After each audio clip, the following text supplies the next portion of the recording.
Bryant. The Radio Wemo Breakfast.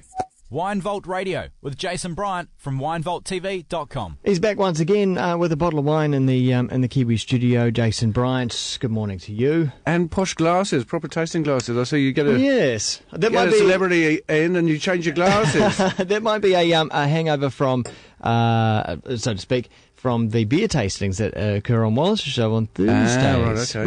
with the chaps from Hallertau. But yes, so we do have a celebrity of sorts in the Kiwi studio as well. It's Simon Wilson from Metro Magazine. Overstating it. Editor of Metro Magazine with the funny old cover, isn't it? What the frock? It's Fashion Week and a Super City election. And goodness me, did you seriously get John Banks and? What do you think? Did we get the two leading mayoral candidates to wear a frock? Yeah. What do you think? It looks real. What do you think, Jason? You think we did? That's good. Do you know what? That's good.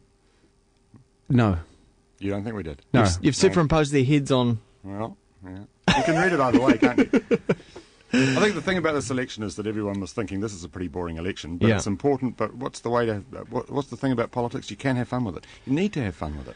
And actually, I think the response has been, including from them, once they got over the shock of realising what was going to happen. Yeah, I think the response has been terrific.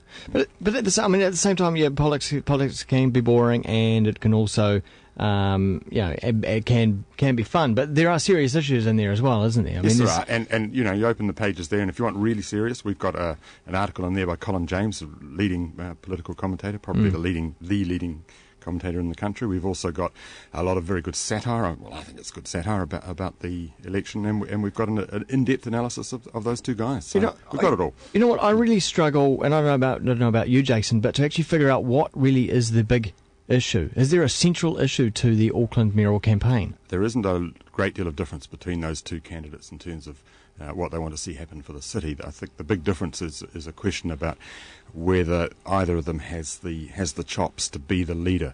It's going to be a very strong council. The CCOs are going to be strong. The council administration is going to be strong. Yeah. So that will need a mayor who is able to work with a whole lot of different sorts of people and lead them. And so the question is, which one of these two guys, is what it's come down to, has the ability to stand in front of them, knowing what he wants to do, but also able to cohere them around a vision. Yeah. And neither of them stands out for that. Yeah. Yeah, I agree. Yeah. I'm a resident of Auckland, and I go to work in Auckland, but I would imagine someone like you, Jason, would have a slightly different sort of perspective on things as someone who is a business owner in Auckland. I mean, what's your main sort of concerns about the mayoral race? I don't have any concerns as a business owner. I just have concerns as a resident. I think that whoever takes office needs to have that kind of strong vision about the future, not just 3 years for their term of office or 5 years for their term of office, but 20 years, and someone to make those big, bold decisions about getting Auckland beautiful and functional. And I don't, apart from John Banks's desire to build more roads and get Auckland moving that way, I don't hear Len Brown really speak out and taking ownership of anything. Yeah. So you're a bit disillusioned by both the main candidates? Yeah, neither appeal to me. Yeah. Yeah, you wouldn't be alone either. I mean, that's one of the reasons we put them in frocks, that there's a popular sentiment there that these guys really, are not outstanding in terms of what people were hoping for from the new city. It's almost like they're just there by default. I think that's true. I agree. Brown was very clever because there were several candidates on the centre-left who wanted the job, and he jumped in ahead of Mike Lee, who was the Auckland Regional Council Chair, and he jumped in ahead of Bob Harvey from Waitakere, and so he kind of got that nod. Banks, the business community of Auckland has searched high and low to see whether Banks is the best guy, and he's the one they've come up with. But it wasn't a foregone conclusion. They really looked hard to see if they could find someone else as well. Does the person who becomes mayor at the end of the day, because from what I understand about the structure of the new super city, do they even have much say at all? Do they have much sway? Yeah, it's a yes and no answer there. They're going to have their own office, and the mayor's office will set the budget. So in that sense, they'll have an awful lot of power. but they are going to be one vote around the council table. So to get that budget approved, they will need to get a majority on their side. It's very like the American system, where the budget is set by the president, but it has to go through Congress. So that's that same thing is in play. We've done an analysis of council, which we'll be publishing in our next issue, who's likely to get onto council, and it's very likely that the council will have a lot of independent people on it who will need to be cohered. So the skills are going to be very important for the mayor. It won't be a simple majority on the left or right at all. Well, I don't know about you guys, but when I see all those hoardings up and all the various people running for various positions in council, my eyes just glaze over, and I'm like, Well, actually, they're very effective campaigning tools. So most people don't vote in a local body election, and everyone knows that. A little under half, I guess. But for those who are inclined to vote, the hoardings are one of the most effective tools. That's why there's so many of them. One of the ways that a super city mayor is presented in the media, I suppose, in the past would be someone like Rudolph Giuliani, as an inspirational kind of leader and person who seems to be able to introduce change. That's right. Can an Auckland mayor have that kind of over time? I think we're going to see that. The way in which the new council is being set up, it will be like having a second court. It'll be a very powerful office in New Zealand, and over time, I think what we'll see is that, the current thing is people go into local body politics sometimes because they're not good enough for national politics, sometimes because they're at the end of their careers, or sometimes because they're rising stars at the beginning of their careers. But I think what we'll see in Auckland over time is people saying, actually, Auckland's where I want to have my career as a politician, so you'll get a better calibre of person going into it, saying, well, actually, I could be powerful here, and don't have to go to Wellington, and that will be to our advantage. Although at the same time, I mean, who wants someone though that is just after power? For power's sake. Well, I know that it sounds awful, but you want your politicians to want power. You want them to recognise that it's a powerful position and they can do something with it. And you want them to do something good with it, of course. But if they're not there to exercise power, if they're simply there to hold hands and get the free lunches, that's not very much use to anybody.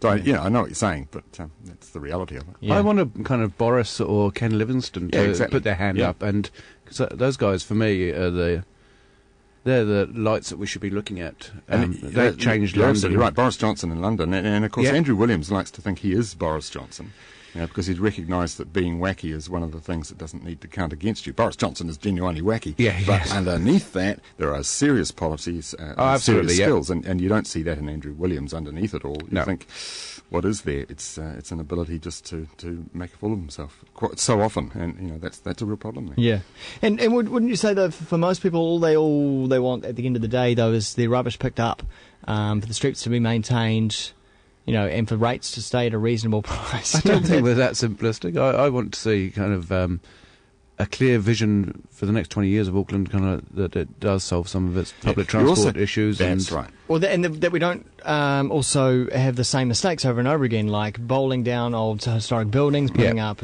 monstrosities, and there's sort of no overall grand sort of vision of what the city should be like. There's no coherent urban planning really yet in Auckland, and even though there are systems in place that are meant to deliver it, they aren't yet delivering it. There are a lot of issues there.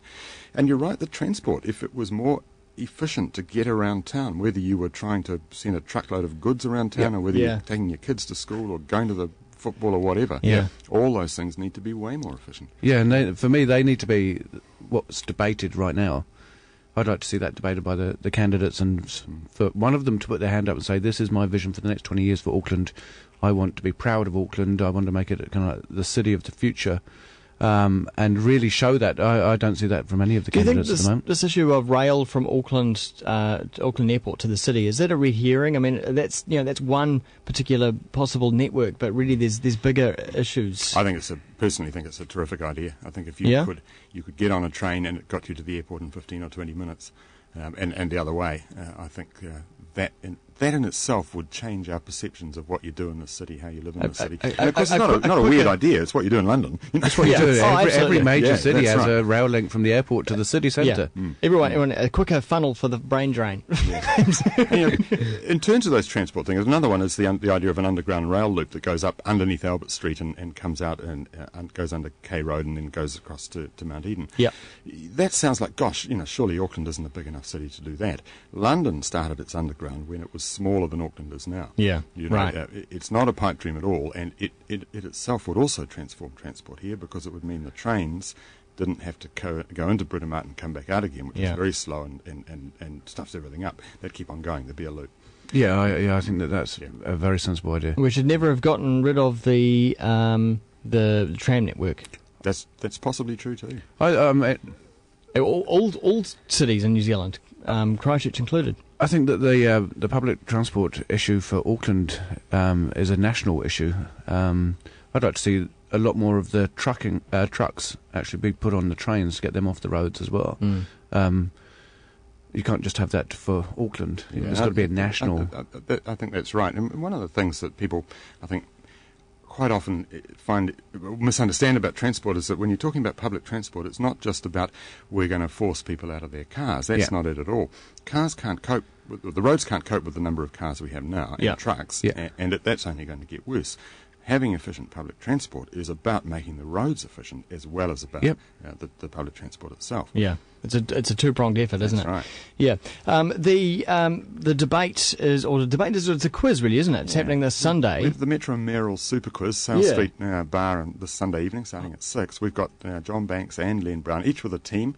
Each of them's got a funny person in their team and a couple of loudmouth people in their team, and it's a celebrity quiz to Radar's in the chair, so it will be far more funny than serious. But underneath all that, of course, you know how those politicians handle the humour and what they manage to say and get through that should be very revealing. We think it'll be a lot of fun. It's going to be very entertaining. We haven't really seen any New Zealand celebrities, like in America, kind of like bands will get behind a certain candidate and they'll have all of that race. Same in the UK with when Tony Blair got into office in 97. Oasis and all the Britpop people really got behind them as well. Musicians and also artists and actresses and actors.